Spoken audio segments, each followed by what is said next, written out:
नवंबर 1952 में मैनहट्टन के Latin quarter में एक डांसर को टोरंटो नाइट क्लब में परफॉर्म करने का ऑफर मिला। वो नाइट क्लब के मालिक थे दो जुड़वा भाई अर्ल स्मिथ और हैरी स्मिथ। इस ऑफर के बदले उन्होंने डांसर को पैसे के बदले स्टॉक्स देने का वादा किया। वो स्टॉक था एक कैनेडियन माइनिंग कंपनी का जिसका नाम ब्रिलुन था और ऑफर के अकॉर्डिंग उन्हें 6000 शेयर मिलने थे। डांसर को थोड़ा बहुत स्टॉक मार्केट के बारे में पता था, इसलिए वो कंडीशन पर मान गया। लेकिन उन्होंने एक शर्त भी रखी कि अगर स्टॉक जो है 50 सेंट से नीचे गिरा तो जितना वो गिरेगा उतना पैसा स्मिथ ब्रदर को देना पड़ेगा। तो ये ऑफर सक्सेसफुल नहीं हुआ, वो बात नहीं माने। तो डांसर को इस बात का गिल्ट हुआ और उन्होंने डिसाइड किया कि मैं इस स्टॉक को खरीद लेता हूँ। उन्होंने $3000 का चेक ब्रोकर को दिया और उनसे 6000 शेयर्स ले लिए। 2 महीने बाद उन्हें पता लगा कि स्टॉक की वैल्यू $1.9 हो चुकी है। तब उन्होंने उसे बेच दिया और लगभग $8000 का प्रॉफिट कमाया। जब 2 महीने में उन्होंने इतना प्रॉफिट कमाया तो उनका इंटरेस्ट स्टॉक मार्केट में जागा और उन्होंने डिसाइड किया कि अब वो स्टॉक ट्रेडिंग करना स्टार्ट करेंगे। हालांकि तब उन्हें बिल्कुल भी नॉलेज नहीं थी और उन्हें ये भी नहीं पता था कि न्यूयॉर्क में भी एक स्टॉक मार्केट है। उनको लग रहा था कि जो कैनेडियन माइनिंग स्टॉक है वैसे ही स्टॉक उन्हें और ढूंढने पड़ेंगे, जिसकी वजह से उन्हें जैसे पहले सफलता मिली थी वैसे ही इस वाले में भी मिल जाएगी। लेकिन स्टार्टिंग में उन्होंने रिलायबल इंफॉर्मेशन के लिए बहुत चैलेंजेस फेस किए क्योंकि कहीं से भी उन्हें रिलायबल इंफॉर्मेशन नहीं मिल रही थी। वो जितने भी लोग स्टॉक मार्केट में काम करते थे, जो भी उनसे मिलते थे, वो उनसे बात करते थे, जानना चाहते थे कि स्टॉक मार्केट में सक्सेसफुल होने का सीक्रेट क्या है। और जब वो नाइट क्लब में काम करता था, जो भी वेल्दी पीपल आते थे उनसे वो टिप्स जानने की कोशिश करते थे कि उनके पास कोई इनसाइडर नॉलेज होगी। उन्हें बहुत सारी टिप्स भी मिली और उन्होंने उसे ब्लाइंडली फॉलो भी किया। उन्होंने बहुत सारी कंपनीज खरीदी जिनके बारे में उनका नाम भी नहीं सुना था और जिनके बारे में उन्हें ये भी नहीं पता था कि वो काम क्या करती है। और इस चक्कर में उन्होंने बहुत सारे बेकार के डिसीजन लिए, रूमर्स के बेसिस पे, टिप्स के बेसिस पे, हंचेस के बेसिस पे। स्टॉक मार्केट की समझ न होने के कारण और पुअर ट्रेडिंग डिसीजन के कारण उन्हें बहुत सारा लॉस हो रहा था। उन्होंने बहुत सारे स्टॉक खरीदे, बहुत सारे बेचे, जिसकी वजह से उन्हें इस प्रोसेस में बहुत सारा लॉस हुआ। धीरे धीरे उन्हें रियलाइज हुआ कि ये अप्रोच जो है काम नहीं कर रही है। तब उन्होंने सोचा कि मुझे प्रोफेशनल की हेल्प लेनी चाहिए, इसलिए उन्होंने एक फाइनेंशियल एडवाइजरी सर्विस को सब्सक्राइब कर लिया। जिस एडवाइजरी फर्म को उन्होंने सब्सक्राइब किया था उनके जो डेटा था बहुत ही रिलायबल था और वो जो नए नए इन्वेस्टर था उनको टारगेट करती थी। वो स्टार्टिंग में तो बहुत सारे क्लेम करती थी कि हम इतना अच्छा रिटर्न दे देंगे, बहुत सारी बाइंग करवाती थी वो, लेकिन इन द एंड जो है जितने भी उनके कस्टमर थे वो सब लॉसेस में ही थे, जिसकी वजह से हमेशा जो भी वो स्टॉक बताते थे ऑथर को उसमें लॉस ही हो रहा था। स्टॉक मार्केट को लेके अपने शुरुआती जोश के कारण उसे बहुत सारे लॉसेस हुए। उसने डिसाइड किया कि वो अपने अप्रोच को रीइवैल्यूएट करेगा और एक डिफरेंट स्ट्रेटेजी ढूंढेगा, क्योंकि अगर उसे ट्रेडिंग करनी है तो इस तरीके से अगर वो ट्रेडिंग करता गया तो उसे बहुत सारे लॉसेस होने वाले हैं। तो इस तरह से उसकी स्टॉक मार्केट की जर्नी स्टार्ट हुई और उसने ये सीखा कि कभी भी इन्वेस्टमेंट करने से पहले आपको जो डिसीजन है ट्रेडिंग का चाहे इन्वेस्टिंग का वो बहुत ही सोच समझ के लेना चाहिए। चैप्टर 2।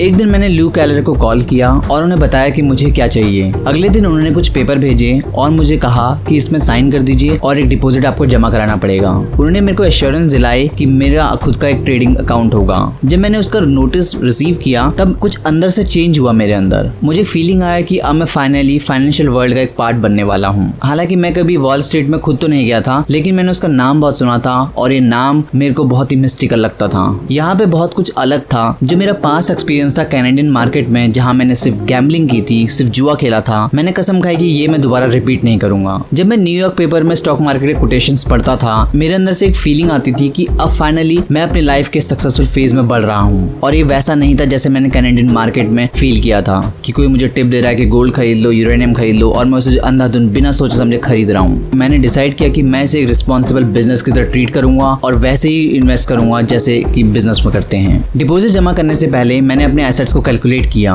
तो मैंने जब कैनेडियन मार्केट में ट्रेडिंग की शुरुआत की थी मैंने $11,000 से शुरुआत की थी, जिसमें 3,000 मेरा खुद का पैसा था और 8,000 जो मैंने प्रॉफिट ब्रिलुन स्टॉक से कमाया था वो था। जब कैनेडियन मार्केट में मैंने बहुत सारे टिप्स की वजह से लॉस किए, मेरे को $5,200 का लॉस हो गया, जिसकी वजह से मेरे पास सिर्फ $5,800 ही बचे थे। मैंने रियलाइज किया कि इस पैसे से मैं वॉल स्ट्रीट में कदम तो नहीं रख सकता, तो इसलिए मैंने अपना स्टेक बढ़ाया और उसे $10,000 तक कर दिया। इसके लिए मुझे कुछ शोज करने पड़े और थोड़ी बिजनेस एक्टिविटीज से कॉस्ट कटिंग करनी पड़ी और मैंने $10,000 जमा कर लिए और उसे अपने ब्रोकर को सबमिट कर दिया। तो एक बार मैंने अपने अंदर कॉन्फिडेंस जमा किया और मैंने सोचा कि चलो अब ट्रेडिंग स्टार्ट करें। तो मैंने ल्यू कैलर को कॉल किया और उन्हें ऐसा दिखा कि जैसे मेरे को कुछ पता ही नहीं है और उनसे पूछा कि मेरे को ट्रेडिंग स्टार्ट करनी है, आप कोई अच्छे से स्टॉक रिकमेंडेशन दे दीजिए। जब लास्ट टाइम मैंने कैनेडियन मार्केट में किसी से पूछा था तो उन्होंने मेरे को टिप दिए थे कि गोल्ड खरीद लो, ये स्टॉक खरीद लो, वो स्टॉक खरीद लो। मुझे एक्सपेक्ट था कि ये भी शायद ऐसा ही बताएंगे, लेकिन मिस्टर ल्यू कैलर ने मेरे को बहुत अच्छे से हैंडल किया। उन्होंने मुझे समझाया कि जब आप ट्रेडिंग की शुरुआत कर रहे हैं तो आपको हमेशा सेफ स्टॉक से स्टार्ट करना चाहिए। और इसके साथ उन्होंने मुझे ये भी बताया कि ये स्टॉक सेफ क्यों है, उसके उन्होंने मुझे फंडामेंटल बताए। उन्होंने मुझे ये बताया कि डिविडेंड क्या होता है, स्टॉक स्प्लिट क्या होता है, इंप्रूव्ड अर्निंग्स क्या होती है, और मैं ध्यान से सुनता रहा। जब मैं उनकी एडवाइस सुन रहा था तो मेरे को पता लग रहा था कि जिनसे मैं पहले टिप लेता था कैनेडियन मार्केट में और जिनसे मैं अभी ले रहा हूँ उसमें कितना जमीन आसमान का फर्क है, क्योंकि ये आदमी स्टॉक मार्केट से पैसा कमा रहा था और इसकी रोजी रोटी उसी से चल रही थी। इसके अलावा उन्होंने मेरे को बहुत सारी चीजें और सजेस्ट की और लास्ट में मेरे को ये बताया कि डिसीजन लास्टली जो है वो आप ही का है, मेरा काम था सिर्फ सजेशन देना। कुछ दिनों बाद मैंने देखा कि वो स्टॉक जो उन्होंने रिकमेंड किए थे वो धीरे धीरे बढ़ने लगे और मेरे को कॉन्फिडेंस आ गया कि हाँ उन्होंने बिल्कुल सही रिकमेंड किया है, और मैंने उसमें ट्रेडिंग करना स्टार्ट कर दिया। तो जो मुझे तब समझ में आया मैं वो स्टॉक बाय कर लेता था और मैंने तब ये रियलाइज नहीं किया कि मैंने एक बुल मार्केट में एंटर किया था। तो उस टाइम पे मैं जो भी स्टॉक खरीदता वो ऊपर ही जा रहा था। तो मैं 3 ट्रेड लिए और तीनों में प्रॉफिट हुआ। तो 1954 तक जब मेरे तीनों ट्रेड सक्सेसफुल हो गए तो मैं कन्विंस हो गया कि हाँ मुझे अब ट्रेडिंग आ चुकी है। तो पहले मैंने जो कोलंबिया पिक्चर्स के 200 शेयर खरीदे थे $20 में और उसे $22.7 में बेच दिया, जिससे मैंने $463 कमाए। जो दूसरा ट्रेड मैंने लिया था 200 शेयर खरीदे थे नॉर्थ अमेरिकन एविएशन के,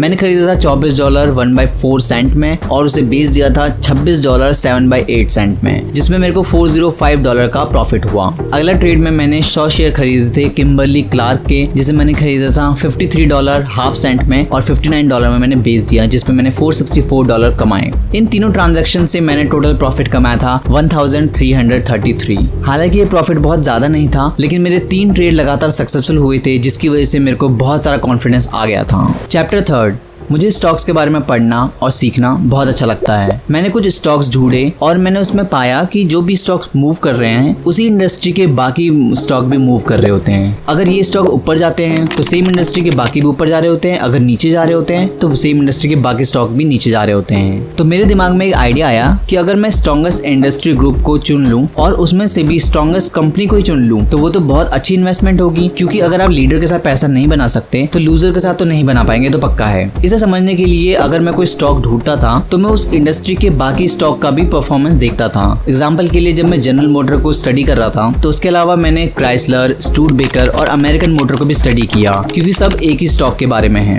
तो स्ट्रेटेजी मेरे को बहुत अच्छी लगने लगी कि अलग अलग स्टॉक को, डिफरेंट इंडस्ट्रीज के स्टॉक्स को स्टडी करने से अच्छा है सेम इंडस्ट्री के सारे स्टॉक्स को स्टडी किया जाए। तो जब भी मुझे पता लगता था कि एक स्टॉक ने मार्केट को आउट परफॉर्म किया है तो मैं सेम इंडस्ट्री के बाकी स्टॉक्स को भी सर्च करता था, उनको भी एनालाइज करता था और उनमें से लीडर ढूंढने की कोशिश करता था। इस कॉन्सेप्ट से मैं बहुत एक्साइटेड था और मेरे को फील हो रहा था कि हाँ ये अप्रोच की वजह से मैं बहुत प्रॉफिटेबल हो सकता हूँ। तो मैं इस अप्रोच को फॉलो करने लगा और मैं उसमें जितने भी स्टॉक थे उनमें फंडामेंटल एनालिसिस करने लगा। मैंने सेम स्टॉक के अर्निंग्स कंपाइल किए, जैसे कि ऑयल इंडस्ट्री के, मोटर इंडस्ट्री के, एयरक्राफ्ट और स्टील। मैंने उन सबको कंपेयर किया उनकी पास्ट अर्निंग से और प्रेजेंट अर्निंग से, उनके प्रॉफिट मार्जिन को कंपेयर किया, प्राइस एंड अर्निंग रेशियो को और कैपिटलाइजेशन को। फिर मैंने डिसाइड किया कि हाँ स्टील इंडस्ट्री जो है वो सबसे बेस्ट है, कि यही मेरे को अमीर बनाएगी। जब मेरा एनालिसिस कंप्लीट हुआ तो मुझे बस सरप्राइज हुआ ये जान के कि जो स्टॉक मैंने चुना था मुझे लगा था कि वो ए रेटिंग के होंगे और उन्हें बाय करना बहुत ही सही रहेगा, लेकिन वो स्टॉक तो मूव ही नहीं कर रहे थे। तो इसलिए मैंने उन स्टॉक को हटा दिया। फिर जो बी रेटेड स्टॉक्स थे उनको एनालाइज करना शुरू किया और उनमें से मैंने 5 स्टॉक्स को चुना और उन्हें कंपेयर किया, एनालाइज किया और फिर फाइनली मैंने जोनेस एंड लाफ्लिन को चूज किया कि मैं इसमें इन्वेस्ट करूंगा, क्योंकि ये एक स्टॉक इंडस्ट्री का पार्ट था और ये हाई डिविडेंड भी देता था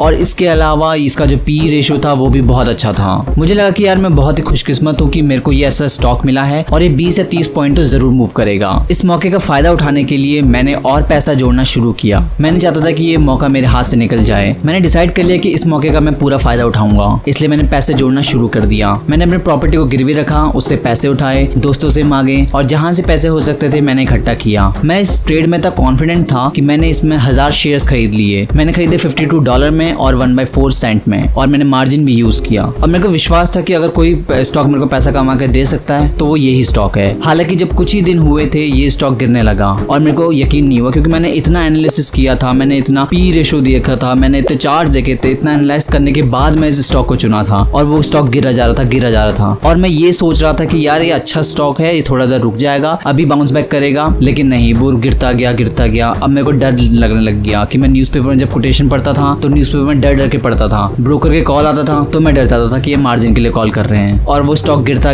गया और मुझे ऐसा लग रहा था कि जैसे मैं कुछ कर ही नहीं सकता। मैं ना उस पोजीशन को एग्जिट कर पा रहा था, ना उसका प्रॉफिट आ रहा था, और लॉस देखते देखते मैं बहुत दुखी था। फिर एक टाइम आया कि जब मेरे लॉसेस जो है वो बहुत बढ़ गए थे, तो ब्रोकर ने मेरी पोजीशन कट कर दी और लॉसेस को बचाने के लिए, और मेरे को 9,000 का लॉस हुआ। मेरा कॉन्फिडेंस चूर चूर हो गया और उसके बाद मेरी हिम्मत ही नहीं हुई, क्योंकि मैंने इतनी साइंटिफिक अप्रोच से ये चीज की थी, इतना एनालाइज किया था, लेकिन अब बिल्कुल सब कुछ बिखर सा गया था। बिल्कुल लग रहा था कि यार मेरे को तो कुछ आता ही नहीं है, क्योंकि जो मैं पहले कॉन्फिडेंस था कि 3 ट्रेडिंग मेरे को सक्सेसफुल हुए थे, मैंने 1,000 का प्रॉफिट कमाया था और मैंने अगले ही ट्रेड में 9,000 का लॉस कर दिया। तो दोस्तों, इस बुक के 3 चैप्टर खत्म हो चुके हैं और आगे आने वाले चैप्टर में हम देखेंगे इतने लॉस के बाद भी कैसे ऑथर ने $2 मिलियन कमाए। चैनल को सब्सक्राइब जरूर कर लीजिएगा ताकि आपको अगली वीडियोस मिल जाए।